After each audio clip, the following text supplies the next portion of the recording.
नमस्कार दोस्तों, स्वागत है आपका आपके अपने YouTube channel mission civil services में। आज मैं आपके सामने आवर मिशन योर सक्सेस के तहत करंट अफेयर्स के कुछ क्वेश्चंस और आंसर्स लेके आई हूँ, जिनके डिटेल्ड एक्सप्लेनेशन भी आपको यहाँ मिलेंगे। इन सारे करंट अफेयर्स क्वेश्चन और आंसर की PDF अगर आप प्राप्त करना चाहते हैं तो ग्रुप के डिस्क्रिप्शन बॉक्स में दिए हुए टेलीग्राम के लिंक पर आकर हमें ज्वाइन करें। वहाँ आपको ये सारी PDF बहुत ही आसानी से मिल जाएंगी। तो चलिए शुरू करते हैं आज के प्रश्नों को। आज का हमारा पहला प्रश्न है, 30 सितंबर को मनाए जाने वाले किस दिन का विषय सीफर्स शिपिंग के भविष्य के मूल में है? विश्व नाविक दिवस, विश्व समुद्री दिवस, विश्व समुद्र विज्ञान दिवस, विश्व मत्स्य दिवस। इसका सही उत्तर है विश्व समुद्री दिवस। चलिए इसके एक्सप्लेनेशंस को देखते हैं। अंतर्राष्ट्रीय समुद्री संगठन संयुक्त राष्ट्र की एक विशेष एजेंसी है जो शिपिंग को विनियमित करने के लिए जिम्मेदार है और इसका जो हेडक्वार्टर है वो लंदन में है। विश्व समुद्री दिवस 2021 जो 30 सितंबर को मनाया गया, ये हर साल 30 सितंबर को ही मनाया जाता है। IMO ने 2021 को नाविकों के लिए कार्रवाई का वर्ष घोषित किया है, जो कोविड-19 महामारी के कारण कठिनाई का सामना कर रहे हैं। अभी जो 2021 में का जो वर्ष है, इसको नाविकों के लिए कार्रवाई का वर्ष घोषित किया गया है, क्योंकि ये जो नाविक हैं ये कोविड-19 की वजह से काफ़ी कठिनाई का सामना कर रहे हैं, काफ़ी मुश्किल का सामना कर रहे हैं। 2021 के लिए विश्व समुद्री दिवस सीफर्स शिपिंग के भविष्य के मूल में ये थीम है इस विश्व समुद्री दिवस की। और जैसा कि मैंने आपको बताया कि विशेष रूप से ये नाविकों के लिए ही समर्पित किया गया है और समुद्री समुदाय को एकजुट करने के लिए विश्व समुद्री दिवस पर सीफेयर मेमोरियल सहित IMO भवन को नीली रोशनी में जलाया जाएगा। आप जानते हैं कि समुद्र का प्रतीक है नीला रंग, तो नीली रोशनी में IMO भवन में उसको रोशन किया जाएगा और यही इस अंतर्राष्ट्रीय यानी विश्व समुद्री दिवस की थीम है, सीफर्स शिपिंग के भविष्य के मूल में। चलिए अब अगले प्रश्न पर चलते हैं। अगला हमारा प्रश्न है कि किस कंपनी ने भारत में फ्यूचर इंजीनियर प्रोग्राम लॉन्च किया है? किस कंपनी ने भारत में फ्यूचर इंजीनियर प्रोग्राम लॉन्च किया है? हमारे ऑप्शंस हैं गूगल, अमेज़न, माइक्रोसॉफ्ट, फेसबुक, और सही उत्तर है अमेज़न। देखिए, ई कॉमर्स कंपनियों में जो प्रमुख है अमेज़न इंडिया, इसने भारत में अमेज़न फ्यूचर इंजीनियर को लॉन्च करने की घोषणा की है। ये कंपनी का वैश्विक कंप्यूटर विज्ञान शिक्षा कार्यक्रम है। इस कंपनी के अनुसार ये जो कार्यक्रम है ये गुणवत्तापूर्ण कंप्यूटर विज्ञान शिक्षा और कम सेवा प्राप्त समुदायों के छात्रों के लिए करियर के अवसरों तक पहुंच को सक्षम करेगा। निश्चित रूप से ये रोजगार बढ़ाने की दिशा में एक बहुत ही महत्वपूर्ण कदम माना जा सकता है।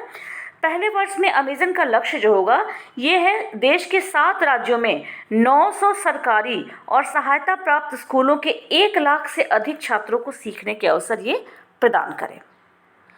तो इस प्रकार आप देख सकते हैं कि अमेज़न इंडिया ने ये जो नई पहल की है, जो नया इनिशिएटिव लिया है अमेज़न फ्यूचर इंजीनियर लॉन्च करने का, ये मूल रूप से जो कंप्यूटर विज्ञान शिक्षा और कम सेवा प्राप्त जो समुदाय हैं उनके छात्रों के लिए करियर में नई अपॉर्चुनिटीज़ को लेकर के आएगा। चलते हैं अपने तीसरे प्रश्न पर। तीसरा प्रश्न है कि गोल्ड एक्सचेंज और सोशल स्टॉक एक्सचेंज जो हाल ही में खबरों में थे, ये किस संगठन द्वारा अनुमोदित हैं? RBI, SEBI, ECGC, NSDL। तो इसका सही उत्तर है SEBI। अब चलिए इसके एक्सप्लेनेशन को देखते हैं। देखिए, सेबी के बोर्ड ने हाल ही में गोल्ड एक्सचेंज और सोशल स्टॉक एक्सचेंज स्थापित करने के प्रस्ताव को मंजूरी दी है। गोल्ड एक्सचेंज में धातु का कारोबार इलेक्ट्रॉनिक गोल्ड रिसिप्ट यानी EGR के रूप में किया जाएगा, और जबकि इन्हें प्रतिभूतियों के रूप में अधिसूचित भी किया जाएगा। कोई भी मान्यता प्राप्त स्टॉक एक्सचेंज मौजूदा और साथ ही नया EGR में ट्रेडिंग शुरू कर सकता है। वॉल्ट मैनेजर भारत में निगमित निकाय होना चाहिए, यानी रेगुलेटेड निकाय होना चाहिए, और सेबी के साथ पंजीकृत होना चाहिए, यानी उसका रजिस्ट्रेशन सेबी के साथ होना चाहिए, उसकी संपत्ति कम से कम 50 करोड़ रुपए होनी चाहिए और सामाजिक उद्यमों द्वारा धन उगाहने के लिए यानी धन लेने के लिए सामाजिक स्टॉक एक्सचेंज का संचालन भी किया जाएगा। ये सारे कंडीशंस हैं, ठीक है। हम अगले क्वेश्चन की तरफ बढ़ते हैं। अगला हमारा प्रश्न है कि भारत ने किस वर्ष तक रेबीज को खत्म करने के लिए कुत्ते की मध्यस्थता वाले रेबीज उन्मूलन के लिए राष्ट्रीय कार्य योजना NAPRE का अनावरण किया है। तो इसके लिए ऑप्शन हमारे पास है 2025, 2027, 2030, 2031। सही उत्तर है 2030। तो चलिए इसके टिप्पणी को देखते हैं, इसके इम्पॉर्टेंट फैक्ट्स को देखते हैं। भारत ने 2030 तक कुत्ते की मध्यस्थता वाले रेबीज उन्मूलन के लिए राष्ट्रीय कार्य योजना का अनावरण किया। इसे मत्स्य पालन, पशुपालन और डेयरी मंत्रालय के परामर्श से राष्ट्रीय रोग नियंत्रण केंद्र NCDC के द्वारा तैयार किया गया है। विश्व रेबीज दिवस जो है ये हर वर्ष 28 सितंबर को मनाया जाता है। NAPRE 5 प्रमुख स्तंभों पर आधारित है। तो ये कौन कौन से 5 प्रमुख स्तंभ हैं, चलिए देख लेते हैं। सबसे पहला है राजनीतिक इच्छा शक्ति, दूसरा है निरंतर वित्त पोषण, अंतर क्षेत्रीय योजना, समन्वय और समीक्षा, सामुदायिक योजना और परिचालन अनुसंधान। इसके साथ ही अगले प्रश्न पे चलते हैं। अगला प्रश्न हमारा है कि इंडियन बैंक की पूर्व MD और CEO पद्मजा चंद्रू को किस संगठन का नया MD और CEO नियुक्त किया गया है। ये जो पद्मजा चंद्रू हैं ये पूर्व में इंडियन बैंक की MD और CEO रह चुकी हैं।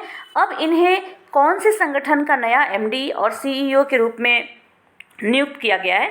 तो चलिए इसके ऑप्शन देखते हैं। ऑप्शन से SEBI MF, NSDL, SBI, LIC और सही उत्तर है NSDL।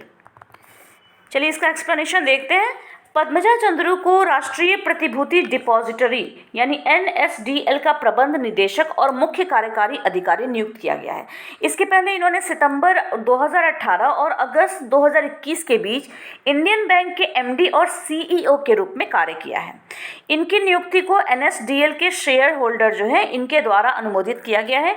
और ये किनका स्थान ले रही हैं, तो ये GV नागेश्वर राव का स्थान ले रही हैं। अगले प्रश्न पर चलते हैं।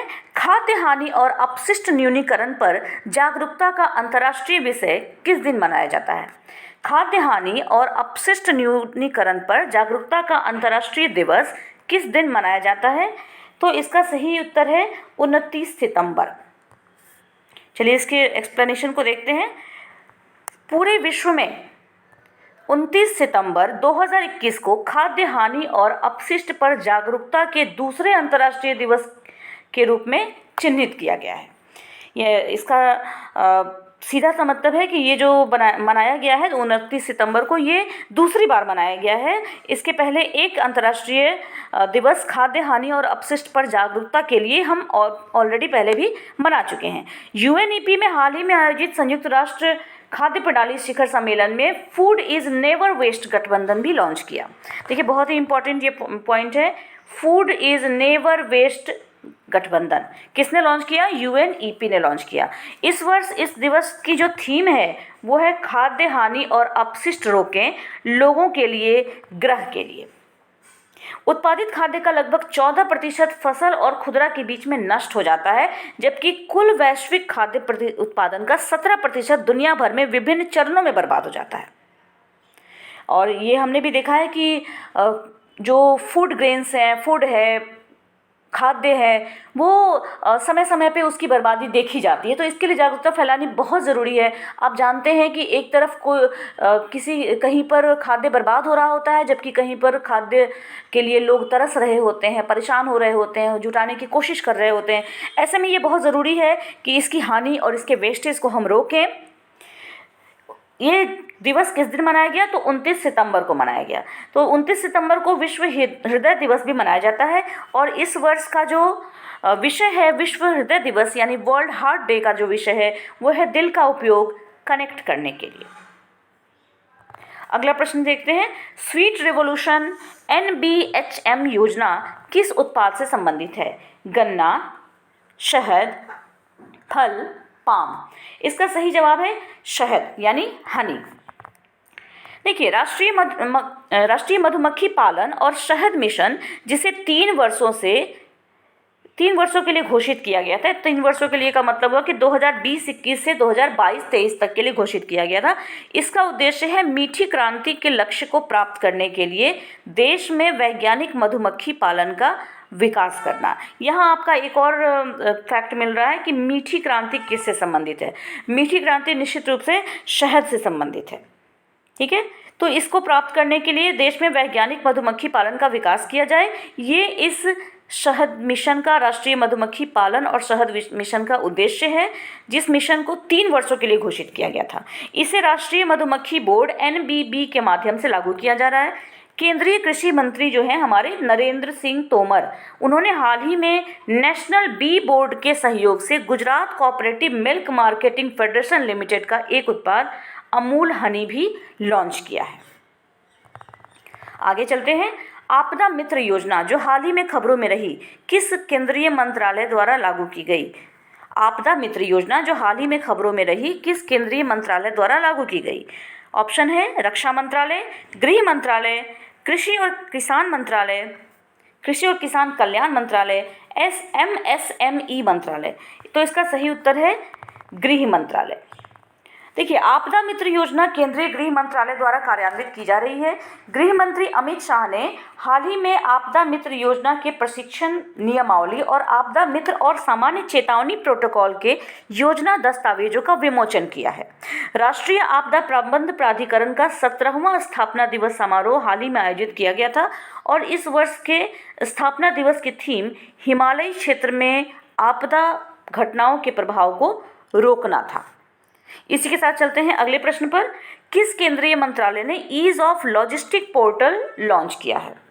Ease of logistic portal MSME मंत्रालय, वाणिज्य और उद्योग मंत्रालय, कृषि और कल्याण मंत्रालय, पशुपालन और डेयरी मंत्रालय। इसका सही उत्तर है वाणिज्य और उद्योग मंत्रालय। तो चलिए इसका एक्सप्रेशन भी देखते हैं।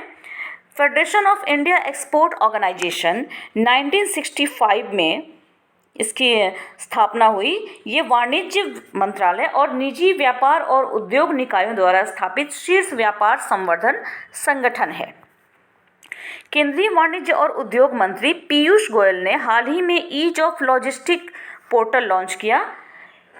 नया पोर्टल निर्यातकों और लॉजिस्टिक सेवा प्रदाताओं के बीच एक कनेक्टिंग लिंक होगा और इसके साथ ही उपयोगकर्ता निर्यातकों की मांग को देखने, बोली लगाने, चर्चा करने और व्यापार को अंतिम रूप देने में भी सक्षम होंगे।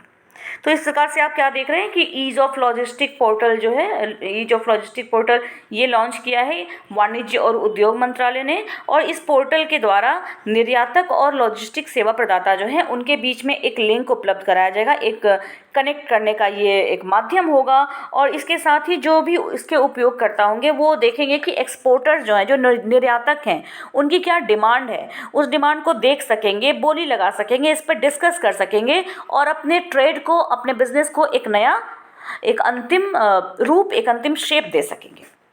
इसी के साथ अगले प्रश्न पे चलते हैं। हमारा अगला और अंतिम प्रश्न है कि फूमियो किशिदा जो हाल ही में खबरों में रही, ये किस देश के अगले प्रधानमंत्री हैं? तो इसका सही उत्तर है जापान। देखिए, जापान के जो पूर्व विदेश मंत्री थे फूमियो किशिदा, इन्होंने प्रधानमंत्री के रूप में योशिहिदे सुगा की जगह ली है। इन्होंने बुधवार को सत्तारूढ़ लिबरल डेमोक्रेटिक पार्टी के नेतृत्व में वोट में जीत हासिल की है। इनकी उम्र जो है, जो PM सुगा है, इनकी उम्र थी 64 वर्ष। इनकी जगह लेने के लिए तैयार हैं क्योंकि इनके ऑफिस में पहले वर्ष के अंदर, ये जो PM सुगा थे, इनके ऑफिस में इनके कार्यकाल के पहले वर्ष के अंदर ही इनकी जो रेटिंग थी वो काफ़ी गिर गई थी। और फाइनली जापान कोरोना वायरस महामारी, अभूतपूर्व सार्वजनिक स्वास्थ्य संगठन और चीन के द्वारा जो बढ़ा हुआ राजनीतिक खतरा है, इन सारी चीज़ों की वजह से एक बहुत ही रुकी हुई अर्थव्यवस्था का सामना जापान कर रहा है। इस कारण से इनकी जो रेटिंग थी PM सुगा की वो काफ़ी गिरने लगी थी और फाइनली अब वहाँ के जो पूर्व विदेश मंत्री रह चुके हैं फूमियो किशिदा, ये जापान के प्रधानमंत्री के रूप में शपथ लेने जा रहे हैं। ये किस पार्टी से हैं? तो ये लिबरल डेमोक्रेटिक पार्टी के नेतृत्व के रूप में उभरे हैं। इसी के साथ हमारे आज के प्रश्न समाप्त होते हैं। तो उम्मीद है कि आप सभी के लिए ये वीडियो बहुत ही यूज़फुल होने वाला है। आप चाहें तो इससे नोट्स बना लें। अगर नोट्स आप नहीं बनाना चाहते तो आप आराम से PDF भी प्राप्त कर सकते हैं। हमारे टेलीग्राम ग्रुप का जो लिंक है वो डिस्क्रिप्शन बॉक्स में ऑलरेडी दिया गया है। हमें उम्मीद है कि आप इस वीडियो को ज़्यादा से ज़्यादा शेयर करेंगे, लाइक करेंगे, और अगर आपने अभी तक हमारे चैनल को सब्सक्राइब नहीं किया है तो जल्दी से सब्सक्राइब कर लें, ताकि हम आपके लिए ज़्यादा से ज़्यादा वीडियोस लेके आ सकें। बेल बटन ज़रूर दबाइएगा ताकि हमारे हर वीडियो की नोटिफिकेशन आपको मिले। आपने देखा है कि कल ही हम महात्मा गांधी पर एक सीरीज़ लेकर आए हैं, एक अच्छा खासा वीडियो, जिससे महात्मा गांधी के बारे में बहुत सारे फैक्ट्स आपको मिलेंगे। इस तरह से हम लोग बहुत सारी चीज़ें नई नई लाने वाले हैं जो आपके लिए बहुत यूज़फुल साबित होने वाला है। उम्मीद करती हूँ कि आपको हमारा ये प्रयास ज़रूर अच्छा लगेगा। अगर आपका कोई फीडबैक है, आप कुछ विशेष चाहते हैं, कोई आपकी डिमांड है, तो आप हमें कमेंट बॉक्स में ज़रूर बताएं। ठीक है, इसी के साथ आपसे विदा लेती हूँ। ओके, थैंक यू, बाय दोस्तों।